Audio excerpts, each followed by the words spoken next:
Hi everyone, myself Dr. Preet. Today I'm here to discuss multiple myeloma topic from PET.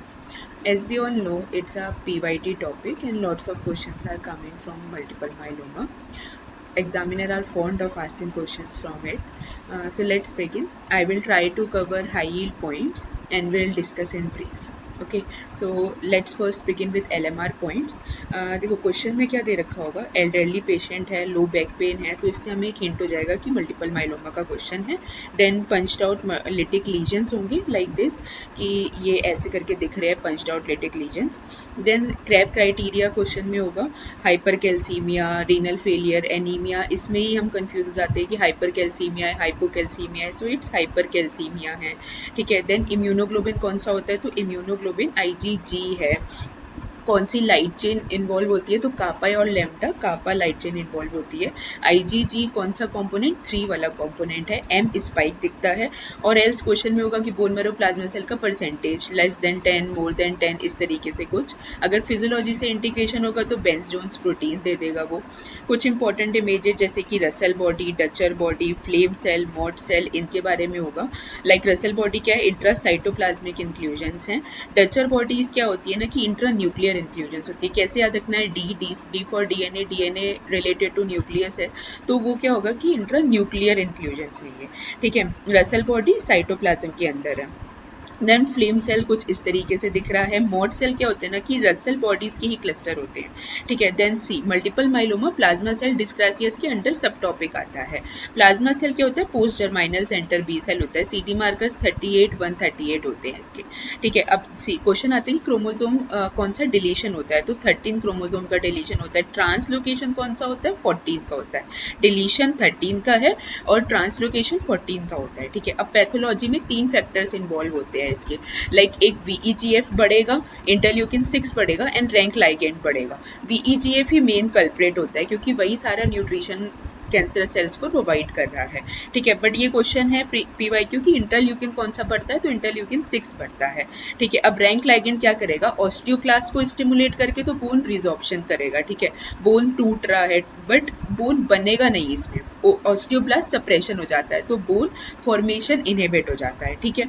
अब उसकी वजह से क्या होता है ना कि हम डिफरेंस कर सकते हैं बाकी डिसीजेस में, लाइक हाइपर पैराथायरॉयडिज्म में और पेजेट में ALP बहुत हाई रहता है. ठीक है. जबकि इसमें मल्टीपल माइलोमा में ALP क्या रहेगा ना, नॉर्मल रहेगा. ALP मार्कर होता है बोन फॉर्मेशन का. ठीक है. अब आते हैं टाइप्स पे. प्लाज्मा सेल डिस्क्रासियास में मतलब कि प्लाज्मा सेल में कुछ ना कुछ कमी हो रही है. ठीक है. तो उसके टाइप्स क्या है, MGUS, स्मॉल्डरिंग, मल्टीपल माइलोमा. अब MGUS क्या होता है कि इसको तो बस ये देखना है क्वेश्चन में, अगर प्लाज्मा सेल लेस देन 10% है तो ये MGUS का क्वेश्चन है. ठीक है. दैट्स अ सेपरेट एंटिटी हो गया कि हाँ वो एक बस 10% प्लाज्मा सेल्स आ रहे हैं. ठीक है. अब स्मॉल्डरिंग और मल्टीपल माइलोमा में 10% से वो ज़्यादा दे सकता है. एल्स उसने 10% से 60% स्मॉल्डरिंग में प्लाज्मा सेल्स दे रखे होंगे और क्रैब क्राइटेरिया नहीं होगा. क्रैब क्राइटेरिया के बेसिस पे डिफरेंस कर लेंगे. ठीक है. और अगर उसने क्रैब क्राइटेरिया नहीं दे रखा तो प्लाज्मा सेल्स मल्टीपल माइलोमा में मोर देन 60% दे रखे होंगे. ठीक है. तो बस इस तरीके से हम डिफरेंस कर सकते हैं दोनों में. अब मल्टीपल माइलोमा के डायग्नोस्टिक क्राइटेरिया पे आते हैं. तो सी इसमें क्या होगा कि इन दोनों में से कोई भी उसने एक दे रखा होगा. ठीक है. या तो बोन मैरो प्लाज्मा सेल वो मोर देन 10% दे दे और बोल दे कि बायोप्सी प्रूवन प्लाज्मा साइटोमा है. ठीक है. या फिर इन सब में से उसको एक देना पड़ेगा. ठीक है. तो इनमें वो एक देगा, साथ में प्लस इन सब में वो एक देगा. ठीक है. Like bone marrow plasma cell more than 10% और क्रैब क्राइटेरिया देगा. ठीक है. और बायोप्सी प्रूवन प्लाज्मा साइटोमा और क्रैब क्राइटेरिया दे देगा. ठीक है. और अगर क्रैब क्राइटेरिया नहीं डिस्कस है तो बोन मैरो प्लाज्मा सेल कितना होगा, मोर देन 60% दे रखा होगा. इन्वॉल्व अनइन्वॉल्व लाइट चेन का रेशो दे रखा होगा मोर देन 100%. लाइक अगर उसने ये दे दिया कि बोन मैरो प्लाज्मा सेल तो मोर देन 60% है but involve light chain ratio कितनी है, रेशो कितना है कि मोर देन 100% है. ठीक है. बायोप्सी प्रूवन प्लाज्मा साइटोमा दे दिया, प्लाज्मा सेल का परसेंटेज डिस्कस नहीं किया, साथ में उसने क्रैब क्राइटेरिया दे दिया. ठीक है. तो ये इसमें से एक प्लस इन सब में से एक. ठीक है. तो ये ऐसे वो देगा. डायग्नोस्टिक क्राइटेरिया में। देन बोन मैरो का एग्जामिनेशन हमने इमेजेस ऊपर देख ली हैं। डी से डचर बॉडीज, तो डी और डीएनए हो गया, न्यूक्लियर बॉडीज है, रसल साइटोप्लाज्मिक बॉडीज हैं, फ्लेम सेल इस तरीके से, और Mott cell grape like clusters of the Russell bodies. ये हमें पेशेंट के बोन मैरो का एग्जामिनेशन करेंगे तो उसमें हमें दिखेगा। एक क्वेश्चन आता है कि इन बॉडीज का कॉम्पोजिशन क्या होता है, ठीक है। So you have to comment down below क्या कॉम्पोजिशन होता है। I will mention the answer in the captions. Okay. So diagnosis पे आ जाते हैं। तो diagnosis में bone marrow examination हमने देख लिया। सीरम प्रोटीन इलेक्ट्रोफोरेसिस में एम स्पाइक दिखेगी, ये भी डिस्कस कर चुके हैं।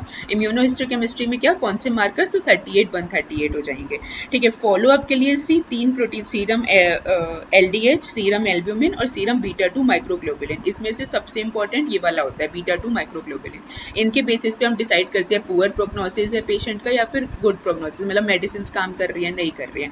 अब मेडिसिन, तो मेडिसिन में 3 आती हैं एंड ये पूरा ही PYQ है कि कौन सी तीनों मेडिसिन का कॉम्बिनेशन आ जाता है, बोटेजोमिब, लिनोलेडामाइड एंड डेक्सामेथासोन, ठीक है।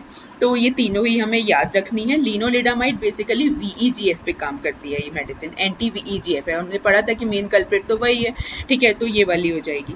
देन बोन मैरो, हम अगर मेडिकल मैनेजमेंट नहीं करते तो बोन मैरो ट्रांसप्लांट कर सकते हैं, ठीक है। ये मैंने सब इंटीग्रेटेड कुछ पॉइंट्स ऐड कर दिए हैं मेडिसिन से रिलेटेड। लाइक रीनल फेलियर का कॉज क्या है, लीडिंग कॉज हाइपर कैल्सीमिया, कौन सा RTA है, तो RTA2 दिखता है, इसका रीजन यहाँ पे मेंशन्ड है, ठीक है। देन बेंजोन प्रोटीन होते क्या है, तो लाइट चेन्स होते हैं यूरिन में। अब देखो हमें क्या लगता है कि मोस्ट कॉमन लाइटिक लीजन्स कौन से होंगे। अब पेज इसमें लिटिक लीजन्स हमें लगता है कि स्कल वाले ही होंगे, है ना, क्योंकि वहीं पे ज्यादातर इमेज होती है। बट हम यहाँ पे मोस्ट कॉमन स्पाइन में होते हैं, देन पेल्विस, देन रिब्स और देन स्कल में होते हैं, ठीक है। अब देखो एक टॉपिक होता है बर्किट लिम्फोमा, तो उसमें बर्किट ब्लास्ट आता है। तो बर्किट ब्लास्ट और मॉड सेल एक जैसे दिखते हैं, बट हमें याद रखना है कि प्लाज्मा सेल में, जो प्लाज्मा सेल कैंसरस वाले उनमें क्या होता है कि जो न्यूक्लियस है वो इसेंट्रिक होता है, ठीक है। तो इसेंट्रिक न्यूक्लियस होगा। और यहाँ पे बर्किट ब्लास्ट में देखो यहाँ पे जो ये सेल्स हैं ये वाले न्यूक्लियस के अराउंड सराउंडेड है, ठीक है। Most common cause of primary amyloidosis multiple myeloma हो गया। एमाइलॉइड डेपोजिट कौन सा होता है, तो A for amyloid, A for A and L for light chains होती है, तो AL डेपोजिट होता है, ठीक है। तो मल्टीपल माइलोमा में 4-5 चीजें हमें मेन देखनी है। पहली चीज तो कुछ LMR पॉइंट्स हमने पढ़ लिए। सेकंड चीज उसके टाइप्स आ गए, क्या क्या टाइप्स थे, तो MGUS हो गया, स्मोल्डरिंग हो गया, मल्टीपल माइलोमा हो गया, खत्म हो गया थोड़ा बहुत उसके बारे में। देन उसके बाद हमने फॉलोअप पढ़ लिया उसका, ठीक है, कि 3 उसका फॉलोअप में उसके मार्कर्स आ जाएंगे। डायग्नोसिस के लिए हमने 3 चीजें पढ़ ली। बोन मैरो एग्जामिनेशन में कुछ बॉडीज पढ़ ली हमने, ठीक है। देन सीरम इलेक्ट्रोफोरेसिस में एम स्पाइक आ जाएगी, देन इम्यूनोहिस्टोकेमिस्ट्री पढ़ ली एंड देन उसका फाइनली ट्रीटमेंट हो गया, ठीक है, bortezomib, lenalidomide and dexamethasone, and that's it. Okay, thank you everyone. We will meet you in the next video.